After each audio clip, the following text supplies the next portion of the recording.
Halo, assalamualaikum. Apa kabar Bapak Ibu? Semoga pagi ini kita diberikan kesehatan, rezeki yang berlimpah serta dilancarkan segala urusan. Amin, amin ya rabbal alamin. Masih bersama saya Budi Azhari. Pagi ini kita akan eh, mempresentasikan dana pendidikan anak untuk biaya kuliah pakai akad tijaroh ya. Dasar hukum itu, dasar hukum investasinya rukun iman keempat ya. Rukun iman itu ada 6 ya.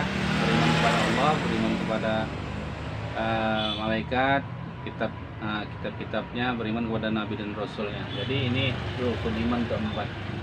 Kemudian Quran surat Yusuf ayat 47. Ya, lebih spesifiknya lagi dari 43 sampai 49. Silakan buka Qurannya masing-masing, dilihat, dibaca dan diartikan. Baik, untuk akad tijaroh ini kita contohkan saja. Ini nama anaknya Kansen Einstein Raja Guguk, lahir pada 15 Juli 2012. Berarti usia anak udah 9 tahun ya. Kalau 2012 10 tahun. Dia dana pendidikannya nyicil selama 5 tahun, 12.000 per hari. Kita contohkan nama mamanya ini, ibunya Ibu Asih ya, Ibu Asih. Nama anaknya Kansen, cita-citanya jadi dokter ya. Kita kan sering lihat anak dan ibu kalau ditanya yang mau jadi apa besar, nak, jadi dokter. Tapi jangan ditanya aja gitu, harus direncanakan dana pendidikannya. Baik, kita akan merencanakan dana pendidikan untuk si Kansen ini ya. Si Kansen ini tentu dia sekolah.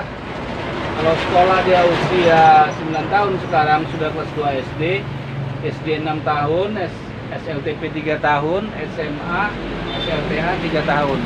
Berarti selama 12 tahun. Ya, 12 tahun. Dipotong 2 tahun jadi 10 tahun. 10 tahun menabung. Setelah menabung selama 5 tahun 12.000 per hari, ini saya sarankan sebelum menabung ya, saya sarankan menabungnya itu harus disiplin. Sisihkan, jangan sisakan. Sisihkan 12.000 per hari selama 5 tahun. Kalau kita nggak bisa cash 12 juta ya. Baik, untuk si Kansen tadi dia mau jadi dokter. Setelah menabung 5 tahun ya, dana akan dialokasikan ke obligasi saham reksadana syariah dari PT AJ Sentral Asia Raya. Itu adalah PT Indofood CBP Sukses Makmur Tbk. Ya. PT Indofood. Di antaranya adalah Indomie yang sering kita makan itu. Itu dia. Jadi sistem bagi hasilnya ini menurut sistem bagi hasil syariahnya ada rendah, sedang, dan tinggi. Kalau rendah dia nilai investasinya, sahamnya rendah, maka di tahun ke-6 dia mendapatkan 18.168.000. 6% ini ya, rendah ya. Di tahun ke-7 18.909. Tahun ke-8 19.694, tahun ke-9 20.527, tahun ke-10 10.021.409, tahun ke-11 22.348.000. K ini kali 1000, K artinya kali 1000 ya. Baik, kalau sedang 24 juta 026K, 24 juta 26.000.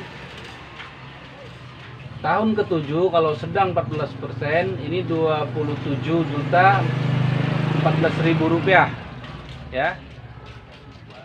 Kemudian tahun ke-8 30 juta, tahun ke-9 34 juta, tahun ke-10 38 juta, tahun ke-11 40 juta 766K. Kita punya harapan hasil investasi kita itu bisa maksimal sehingga kita dapat bagi hasil tinggi sampai dengan 20%. Kalau 20% tinggi sistem bagi hasilnya, maka di tahun ke-6 39.168.000, tahun ke-7 39.909.000 rupiah, tahun ke-8 40 juta, tahun ke-9 41 juta, tahun ke-10 42 juta, tahun ke-11 43 354 juta rupiah. Jadi kalau tadi kita umpamakan si Kansen ini mau jadi dokter, kita harus periksa dulu mau masuk ke fakultas mana, universitas mana. Kita contohkan di Universitas Sumatera Utara, USU misalnya. Itu coba lihat di internet, googling biaya DKA dan SPP-nya. DKA itu adalah dana kelengkapan akademik. Kalau dokter dia untuk tahun 2022, silakan Bapak Ibu cari di Google. Itu dana kelengkapan akademik untuk dokter itu 7 juta per semester. Ya. Untuk SPP-nya 32 juta 500. Kalau dokter gigi dia 25 juta. Jadi, kalau kita lihat dari sistem bagi hasil yang kita kumpulkan selama 5 tahun tadi nyicil, 5 tahun nyicil, sistem bagi hasilnya di obligasi saham reksadana syariah PT Indofood CPP Siklus Makmur Tbk ini, kalau tinggi dia, kita berdoa sama-sama tinggi ya. Kalau tinggi sesuai dengan Quran surat Yusuf ayat 47 tadi, maka kita ambil petik di saat tahun ke-7 ya. Kita lihat tahun ke-7. Tahun ke-7 kita lihat berapa yang dihasilkan. Tahun ke-7 39.909.000 rupiah.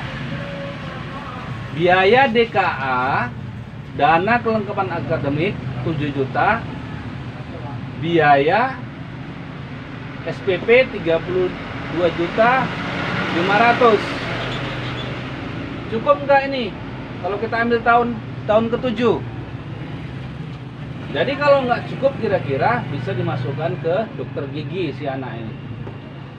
Sisakan 1 juta dalam tabungan. Mungkin ini saja yang bisa saya sampaikan untuk materi presentasi dasar hukum investasi rukun iman keempat, Quran surat Yusuf ayat 47. Sampai di sini paham ya? Baik, kalau kurang paham silakan komentar di bawah video ini.